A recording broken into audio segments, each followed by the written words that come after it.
Of INIFS live session.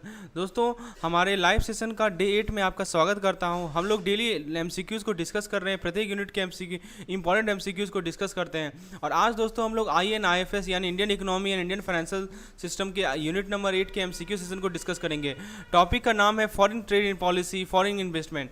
तो आइए दोस्तों, चलिए चलते हैं हम लोग फॉरेन ट्रेड इन्वेस्टमेंट की दुनिया में और एक एक पॉइंट को ध्यान से समझते हैं कि किससे रिलेटेड किस प्रकार के क्वेश्चन बन सकते हैं और कैसे हमें उसे आंसर करना है, हमारा एलिमिनेशन मेथड क्या होता है। इन हर एक चीज़ों को हम लोग बारीकी से देखेंगे। दोस्तों, लेसन को शुरुआत करने से पहले एक बहुत ही ज़बरदस्त ऑफर है आपके लिए, आज के लिए ये वैलिड है।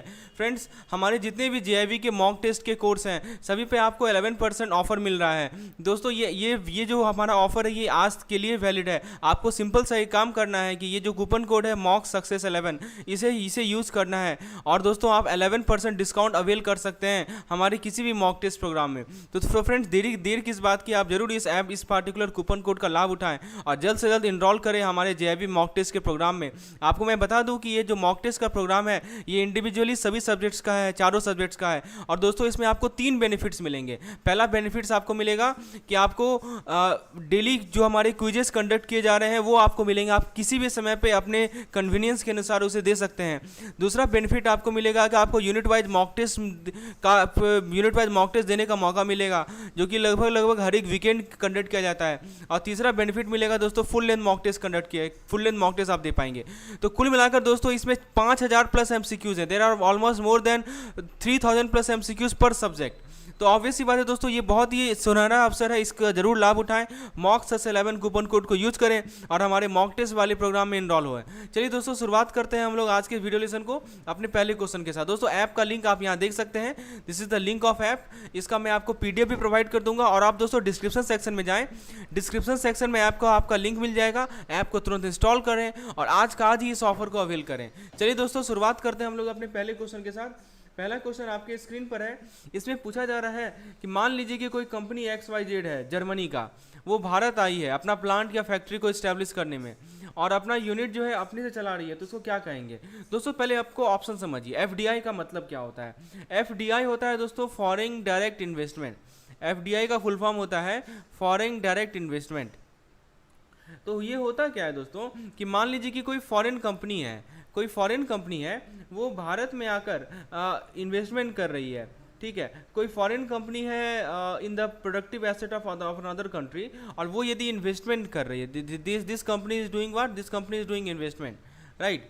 सो इसके अंदर क्या क्या इन्वेस्टमेंट हो सकता है कि मान लीजिए कि न्यू फैक्ट्री सेटअप कर ली, it can set up new factory, और या कोई एग्जिस्टिंग कंपनी है उसको बिल्डअप कर ली, कोई एग्जिस्टिंग कंपनी है उसको बिल्डअप करना, या एक कंट्रोलिंग स्टेक एक्वायर करना। तो ये हमारा कहलाता है FDI। समझ में आया। कोई फॉरेन कंपनी, किसी फॉरेन कंपनी ने इन्वेस्टमेंट किया, नया फैक्ट्री को एक्वायर किया या एग्जिस्टिंग कंपनी को एक्सपेंड किया, तो this is called our FDI, foreign direct investment. FPI क्या होता है, व्हाट इज FPI।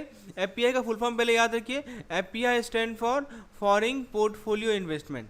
इसका फुल फॉर्म क्या होता है, foreign portfolio investment. Okay, FPI का फुल फॉर्म है फॉरेन पोर्टफोलियो इन्वेस्टमेंट। तो बेसिकली FPI क्या होता है, तो बेसिकली ये एक इन्वेस्टमेंट होता है जो कि फॉरेन इन्वेस्टर करते हैं।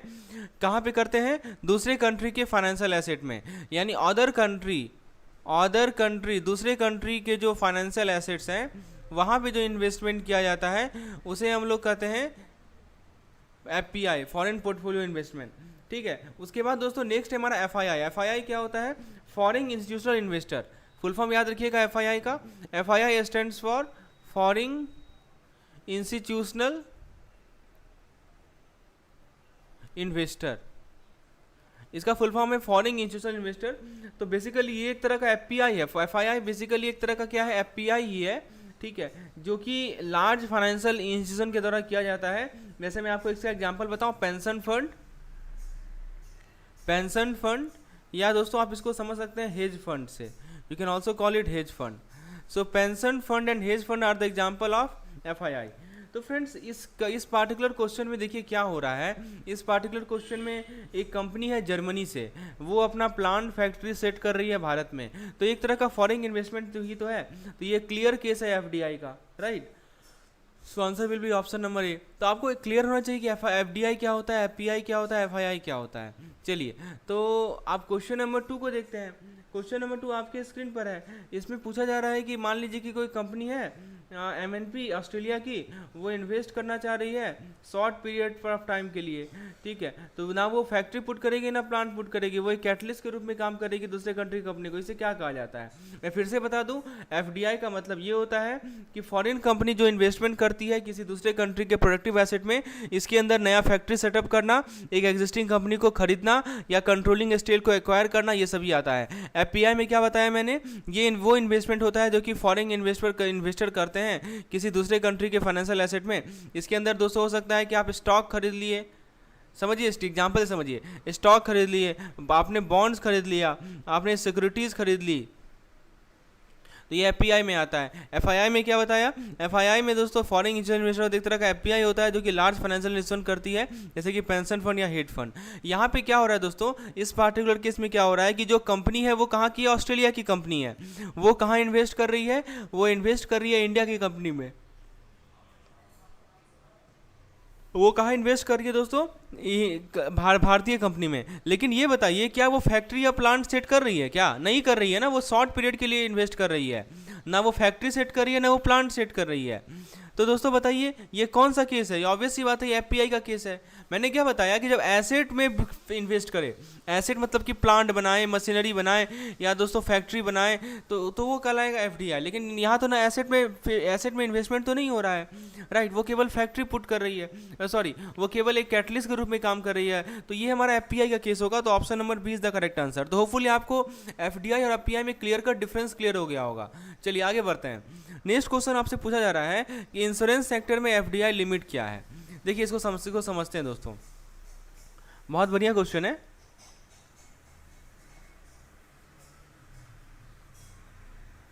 देखिए सबसे पहले तो आंसर समझ लीजिए, आंसर है 74%। इसका मतलब ये हुआ कि जो फॉरेन इन्वेस्टर हैं, ठीक है, इसका मतलब क्या होता है मैं समझा देता हूँ कि जो फॉरेन इन्वेस्टर हैं वो दोस्तों खरीद सकते हैं 74% ऑफ शेयर, यानी जो भी शेयर है उसका 74% वो खरीद सकते हैं इंडियन इंश्योरेंस कंपनी में, राइट। तो जो रिमेनिंग 26% शेयर होगा वो कौन हेल्ड करेंगे? तो 26% शेयर कौन हेल्ड करेगा दोस्तों? इंडियन इन्वेस्टर हेल्ड करेंगे। समझिए बात को। तो देखिए नियम क्या है, 74% जो शेयर है वो 74% ऑफ शेयर इन्वेस्टर खरीद सकते हैं किसी इंडियन इंश्योरेंस कंपनी में, और रिमेनिंग 26% शेयर जो है इंडियन इन्वेस्टर हेल्ड करेंगे, ठीक है। तो सबसे पहले ये आपको पता होगा कि पहले ये लिमिट था 49%, ठीक है। इस लिमिट को बढ़ाकर 2021 में किया गया 74%, ताकि ज़्यादा से ज़्यादा फॉरेन इन्वेस्टमेंट को अट्रैक्ट कर सके इंडियन इंश्योरेंस सेक्टर में, ठीक है। चलिए आगे बढ़ते हैं। Let's see the next question. Question number 4 को देखते हैं। So this was a very G question. Question number 4 है which of the following is our channel for FDI route in India. दोस्तों सबसे पहले हम लोग ऑप्शंस को देखते हैं। सबसे पहले आप ऑप्शन को समझिए। ऑटोमेटिक रूट का क्या मतलब होता है दोस्तों? ये सिंपलर और फास्टर रूट है। This is simple route and this is fast route, okay. तो बेसिकली इस रूट के अंदर क्या होता है कि जो हमारे फॉरेन इन्वेस्टर हैं, इस रूट के अंदर क्या होता है दोस्तों कि दो हमारे फॉरेन इन्वेस्टर हैं वो इन्वेस्ट कर सकते हैं भारत में बिना किसी गवर्नमेंट अप्रूवल का। No government approval is required. कोई गवर्नमेंट बिना किसी गवर्नमेंट अप्रूवल का they can invest, foreign investor can invest. लेकिन दोस्तों कुछ सेक्टर है जहां पे एफडीआई को परमिट नहीं किया गया है under automatic rule. There are some sector where FDI not permitted. तो कुछ ऐसा सेक्टर है जहां पे एफडीआई को नहीं परमिट किया गया है, वो हम लोग आगे देखेंगे। देखिए गवर्नमेंट रूट में क्या होता है कि ये ज़्यादा कॉम्प्लेक्स है, ये ज़्यादा टाइम कंज्यूमिंग रूट है। सो दिस इज, देखिए सीधी सिंपल की बात की जाए तो हमारा ऑटोमेटिक रूट है, और कॉम्प्लेक्स की बात की जाए और टाइम कंज्यूमिंग की बात की जाए तो वो हमारा है दोस्तों गवर्नमेंट रूट। तो गवर्नमेंट रूट में क्या होता है कि जो फॉरेन इन्वेस्टर है उन्हें गवर्नमेंट का अप्रूवल लेना पड़ता है। क्या लेना पड़ता है दोस्तों? गवर्नमेंट का अप्रूवल लेना पड़ता है, right. So government approval is to be taken, इससे पहले कि वो इन्वेस्ट कर सके भारत में। तो गवर्नमेंट रूट टिपिकली यूज किया जाता है इन्वेस्टमेंट वैसे सेक्टर में जो कि सेंसिटिव। तो उसे हम लोग दोस्तों गवर्नमेंट रूट लेना पड़ता है। तो आपको समझ में है कि ऑटोमेटिक सेक्टर क्या है, गवर्नमेंट सेक्टर क्या है। अब देखिए क्वेश्चन आपसे सामने है, इनमें से कौन सा चैनल है एफडीआई रूट का, तो दोनों चैनल है, right. So both the channels are available, so the correct answer is option number C, both the above. तो आपको ये भी समझ में आ गया कि चैनल में डिफरेंस क्या है, वेरी गुड। आगे देखते हैं दोस्तों, नेक्स्ट क्वेश्चन आपके स्क्रीन पर है। आपसे पूछा जा रहा है कि ऑटोमेटिक रूट जो है किस ऑर्गेनाइजेशन के माध्यम से होता है, कॉमर्स मिनिस्ट्री, आरबीआई, ईसीजीसी या फेडई। तो फ्रेंड्स देखिए, ऑटोमेटिक रूट की यदि हम बात करें तो आरबीआई यानी रिजर्व बैंक ऑफ इंडिया, ये एक सेंट्रल बैंक है भारत की। इसकी रिस्पॉन्सिबिलिटी है कि वो भारत के इंडियन फाइनेंशियल सिस्टम को रेगुलेट करेगा और इसमें एफडीआई इनफ्लो भी आता है। तो जो ऑटोमेटिक रूट होता है दोस्तों, मैं आपको बता दूं, ऑटोमेटिक रूट जिसकी बात की जा रही है यहाँ पे, तो ऑटोमेटिक रूट के अंदर इन्वेस्टर जो है इन्वेस्ट कर सकते हैं भारत में बिना किसी गवर्नमेंट अप्रूवल का, राइट। तो जरा ऑप्शन को देखते हैं, ऑप्शन है हमारा कॉमर्स मिनिस्ट्री। तो कॉमर्स मिनिस्ट्री दोस्तों, इसकी रिस्पॉन्सिबिलिटी है कि वो इंप्लीमेंट करेगा भारत गवर्नमेंट के ट्रेड और इन्वेस्टमेंट पॉलिसी को, ट्रेड एंड इन्वेस्टमेंट पॉलिसी, ठीक है। तो ये कॉमर्स मिनिस्ट्री का क्या रोल है, this will invest in trade and, मैं आपको फिर से बता दूं, ये जो है फॉर्मुलेट करता है और इम्प्लीमेंट करता है, right, trade and investment policy. Next है हमारा ईसीजीसी। ईसीजीसी होता है export credit guarantee corporation of India. तो ये गवर्नमेंट ऑन कॉर्पोरेशन है जो कि एक्सपोर्ट क्रेडिट इंश्योरेंस और गारंटी प्रोवाइड करते हैं इंडियन एक्सपोर्टर को। तो ये क्या प्रोवाइड करते हैं दोस्तों, export credit insurance, export credit insurance provide करते हैं और गारंटी प्रोवाइड करते हैं, ठीक है। तो किसे प्रोवाइड करते हैं दोस्तों, इंडियन एक्सपोर्टर को प्रोवाइड करते हैं। इनका एफडीआई में कोई ऐसा रूल है नहीं। फिडई की यदि बात करें तो फिडई होता है foreign exchange dealer association of India.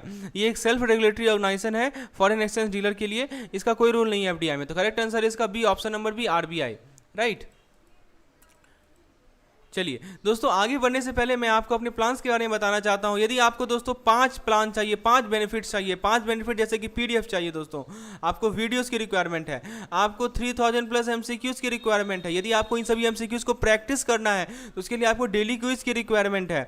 Daily quiz के अलावा दोस्तों यदि आपको unit wise plus full length mock test चाहिए, इतना सारा बेनिफिट्स आपको सिंपल एक प्लान में मिल रहा है। इसका कॉस्ट है मात्र 500 रुपये, right, for this subject and for all 4 subject this cost ₹2000। तो फ्रेंड्स आप देर किस बात की, हमारे ऐप को इंस्टॉल करें और तुरंत का तुरंत एनरोलमेंट लें और ये 5 बेनिफिट्स को हेल्प लें।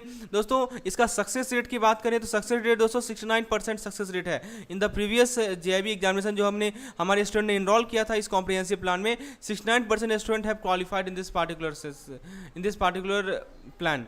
दोस्तों जिन लोगों ने, कुछ लोगों को पीडीएफ प्लान की रिक्वायरमेंट है तो वो भी ऑप्ट कर सकते हैं। 1 सब्जेक्ट का कॉस्ट ₹200 है, 5 सब्जेक्ट का कॉस्ट ₹700 है, 4 सब्जेक्ट का कॉस्ट, और यूनिट वाइज और फुल लेंथ मॉक टेस्ट का भी प्लान है हमारे पास।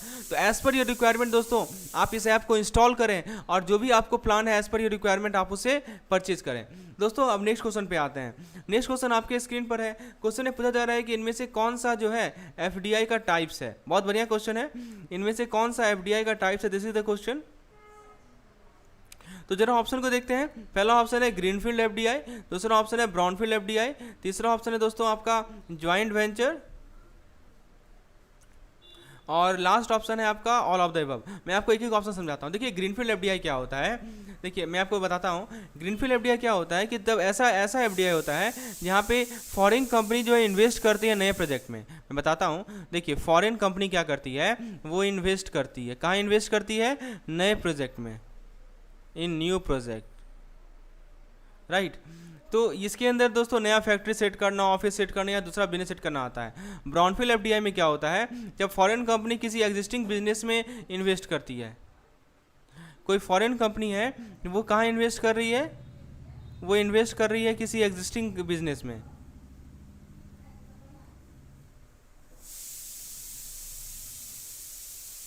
एग्जिस्टिंग बिजनेस में इन्वेस्ट कर रही है किसी फॉरेन कंट्री में,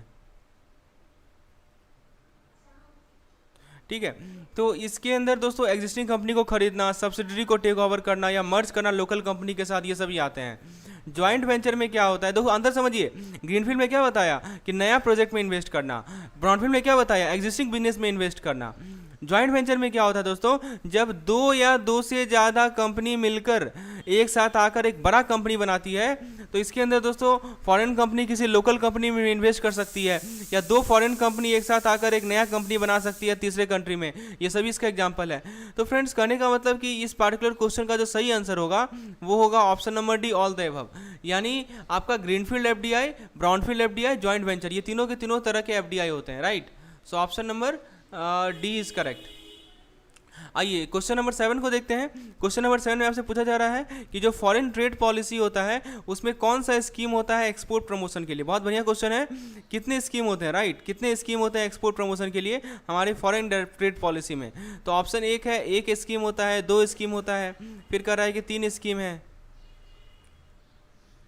और लास्ट में कहा जा रहा है दोस्तों कि 4 स्कीम है। आइए देखते हैं दोस्तों। सबसे पहले मैं आपको बता दूं एफटीपी के बारे में। यहाँ जो एफटीपी है, ये एफटीपी की, ये फॉरेन ट्रेड पॉलिसी को हम लोग एफटीपी बोलते हैं, राइट। सो फ्रेंड्स देखिए, एफटीपी में, एफटीपी जो है इसके अंदर 4 स्कीम्स होते हैं। कितने स्कीम्स होते हैं? 4 स्कीम। मैं आपको स्कीम का नाम भी बता देता हूँ। सबसे पहला स्कीम है MEIS। MEIS क्या होता है? Merchandise export from India scheme. ये स्कीम दोस्तों ड्यूटी क्रेडिट प्रोवाइड करता है। ये क्या प्रोवाइड करता है? Duty credit scribes. किसे प्रोवाइड करता है? एक्सपोर्टर को प्रोवाइड करता है, एक्सपोर्टर। नेक्स्ट है हमारा SEIS। SEIS क्या होता है? Service export from India scheme. ये स्कीम दोस्तों ड्यूटी क्रेडिट प्रोवाइड करता है सर्विस एक्सपोर्टर को। किसे प्रोवाइड करता है दोस्तों? सर्विस एक्सपोर्टर को। नेक्स्ट स्कीम है हमारा EPCG स्कीम। EPCG क्या होता है? EPCG होता है एक्सपोर्ट प्रमोशन कैपिटल गुड। ये स्कीम दोस्तों ड्यूटी फ्री इंपोर्ट प्रोवाइड करता है, ड्यूटी फ्री इंपोर्ट, ठीक है, of capital goods for exporter. Exporter के लिए ड्यूटी फ्री इंपोर्ट प्रोवाइड करता है। और लास्ट है दोस्तों एडवांस ऑथराइजेशन स्कीम।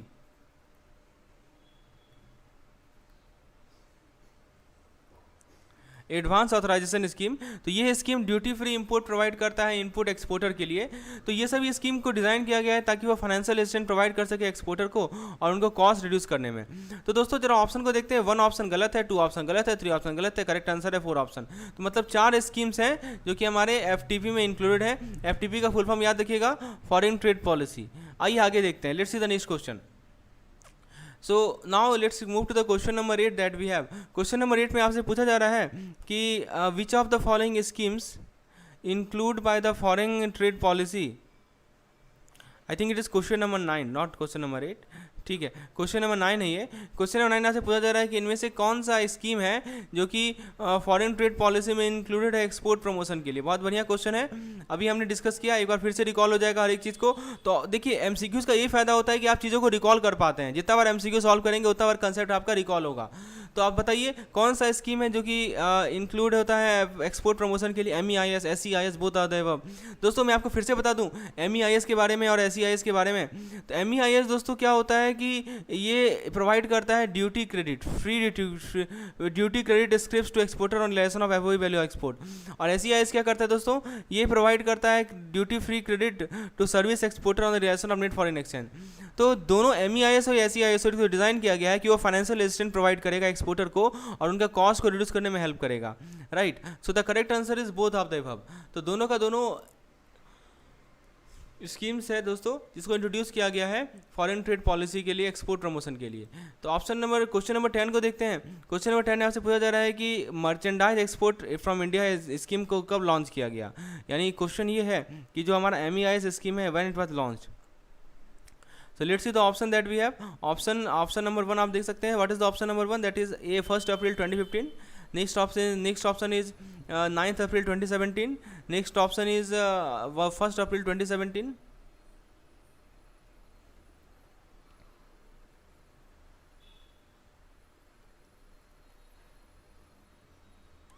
और लास्ट ऑप्शन है दोस्तों 1 अप्रैल 2018। देखिए MEIS जो था इसको लॉन्च किया गया था 1 अप्रैल 2015 को, ठीक है, under the foreign trade policy 2015-20। ये स्कीम का एम था कि हम ड्यूटी क्रेडिट स्कीम प्रोवाइड करें एक्सपोर्टर को ऑन द रियलाइजेशन। तो करेक्ट आंसर होगा इसका ऑप्शन नंबर है, दैट इज अप्रैल 15 2015। दोस्तों नेक्स्ट क्वेश्चन है कि MIS स्कीम किससे रिलेटेड है। तो आपको मैंने बताया MIS स्कीम है जो कि ड्यूटी क्रेडिट स्क्रिप्ट प्रोवाइड करते हैं एक्सपोर्टर को जब FOB value, free on board value export का रियलाइज होता है, ठीक है। ये स्क्रिप्ट्स को यूज कर सकते हैं गुड्स को इंपोर्ट करने के लिए, सर्विस के लिए, या इसको दूसरे को बेचा जा सकता है। तो जरा ऑप्शन को देखते हैं एग्रीकल्चर इनकरेक्ट है क्योंकि MIS तो MEIS स्कीम को एग्रीकल्चर से कोई मतलब है नहीं। नेक्स्ट है हमारा एजुकेशन। तो दोस्तों एजुकेशन भी इनकरेक्ट है, MEIS स्कीम एजुकेशन से भी रिलेटेड नहीं है। एक्सपोर्ट सही है दोस्तों, MEIS स्कीम एक्सपोर्ट से रिलेटेड है। और एम्प्लॉयमेंट भी इनकरेक्ट है, एम्प्लॉयमेंट का कोई कोरिलेशन नहीं है MEIS स्कीम से, राइट। सो नाउ दोस्तों आपको मैं दिखा दूं, ये हमारा JIV NCIV made simple app है, जिसको आप प्ले स्टोर पे जाके डाउनलोड कर सकते हैं, गूगल प्ले स्टोर पे। ऐप का लिंक आपको डिस्क्रिप्शन में मिल जाएगा। ऐप में जैसे आप इंस्टॉल कर लेंगे, ओपन करेंगे, आपको अपना OTP इंटर करना है जो कि आपके मोबाइल पे आएगा, और फिर जाके आप इसमें लॉगिन कर सकते हैं। बहुत सारे कोर्स आपको दिखेंगे, यहाँ पे 3 डॉट सेक्शन पे जाएंगे तो आपको फ्री मटेरियल सेक्शन दिखेगा। तो जरूर आप इस ऐप को एक बार इंस्टॉल कर लें, फ्रीली ऐप है, इसमें आपको सारा अपडेट मिलता रहेगा, डेली आपको फ्री क्विजेज मिलेंगे। तो इतना सारा बेनिफिट्स है दोस्तों, तो देर किस बात की, अभी का अभी इंस्टॉल कर लें इस पर्टिकुलर ऐप को। चलिए आगे देखते हैं दोस्तों। एक बार फिर से बता दूं कि मॉक टेस्ट कोर्स का प्राइस कल से बढ़ने वाला है। आज का आपको 11% का डिस्काउंट है, तो आज ही इस ऑफर को अप्लाई करें और मॉक टेस्ट के माध्यम से अपने प्रिपरेशन को सुचारू रूप से करें, ताकि आपका सिलेबस एक टाइमली ऑर्डर में 1 महीना पहले कंप्लीट हो जाए और लास्ट मंथ में को आप फुल्ली टाइम दे सकें रिवीजन पर्पज़ के लिए। सो फ्रेंड्स, कूपन कोड आपको जो यूज़ करना है वो MOKSS11 है। आइए नेक्स्ट क्वेश्चन देखते हैं। MEIS स्कीम का ऑब्जेक्टिव पूछा जा रहा है, एम्प्लॉयमेंट जनरेट करना, इंडिया कॉम्पिटिटिवनेस वर्ल्ड मार्केट में इन्हांस करना। दूसरा ऑप्शन कर रहा है कि इंफ्रास्ट्रक्चर एफिशिएंसी को ऑफसेट करना, और जो हमारे exporting producer in India giving specific emphasis on those which are of Indian export. Next option is government recently replace MEIS with remote on duty tax for export product ROT-DEP। बताइए क्या सही जवाब है दोस्तों। इस क्वेश्चन का सही जवाब है option number D, that is 1, 2 and 3। ठीक है। FDI from Pakistan is placed under. बताइए पाकिस्तान से जो FDI आ रहा है उसको किस रूट में डालेंगे, गवर्नमेंट रूट में, ऑटोमेटिक रूट में, दोनों में, या कुछ में नहीं। दोस्तों सही जवाब है इसका, पाकिस्तान का जो FDI है उसको गवर्नमेंट रूल में डाला जाता है, यानी RBI का प्रायर अप्रूवल लेना पड़ता है। प्राइवेट बैंकिंग में FDI का लिमिट कितना है दोस्तों, ये लिमिट ध्यान रखिएगा। प्राइवेट बैंकिंग में लिमिट कितना है, 46%, 49%, 74%, all the above. Correct answer is दोस्तों 74%। सो फ्रेंड्स, ये था हमारा आज का MCQ सेशन। कैसा लगा आपको सेशन जरूर कमेंट सेक्शन में लिखिए। हमारे टेलीग्राम चैनल को ज्वाइन कर लें दोस्तों, टेलीग्राम चैनल का लिंक आपको डिस्क्रिप्शन में है। हमारे फेसबुक चैनल को ज्वाइन कर लें, इससे आपको इंस्टेंट अपडेट मिलता रहेगा। और दोस्तों आपको किसी प्रकार का आपको ये जानना है कि अगले दिन कौन सा डेली क्विज कंडक्ट किया जाएगा, मैकिमिलियन के किस बुक के पेज से डेली क्विज को कंडक्ट किया जाएगा, तो हमारे टेलीग्राम चैनल को ज्वाइन कर लें। टेलीग्राम को ग्रुप का लिंक आपको डिस्क्रिप्शन में मिल जाएगा। चैनल को सब्सक्राइब कर लें, क्योंकि जैसे ही आपको लाइव सेशन लाइव होगा तो आपको उसका इंस्टेंट नोटिफिकेशन आपको मिल जाएगा। तो please subscribe, hit the bell icon, और friends please like and share this particular videos, and thanks for watching.